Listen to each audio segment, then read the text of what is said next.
আসসালামু আলাইকুম।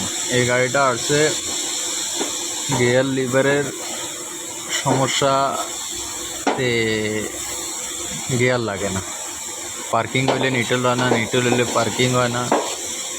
তে এ দেখছেন না, এখানে একটা বুশ থাকে রবারের, ওই বুশ শেষ হইয়া এই জন্যে